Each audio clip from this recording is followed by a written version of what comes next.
Okay, so last time we learned that the US co-opted democracy from the Haudenosaunee, gave no credit where credit was due, and even insulted them on a glorified paper of invaders called the Declaration of Independence. Declaration of Independence, the phrase savage Indian is written in it like 3 or 4 different times. So they stole the concept of democracy, disrespected the creators, even massacred and trafficked them, and then excluded all people of color from it until it was convenient not to. But that's all over now, right?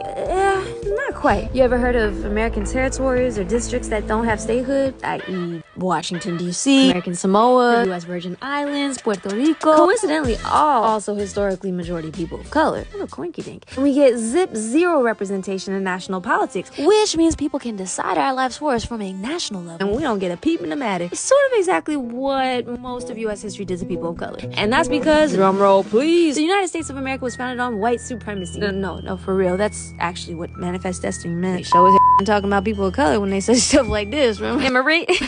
Just like when they're homies across the world colonizing over people of color because they had big guns and we weren't in, stuff like that. We're saying stuff like this. I mean, you see it in their politics when they say weird things like this. You see the anger, you see the hatred. So let's think about it. If teaching actual American history means teaching people to hate America, doesn't that mean American history was pretty deadly? So look like it. So that's where the political scale comes into play. It actually has nothing at all to do with opinions and everything to do with human empathy for people of color.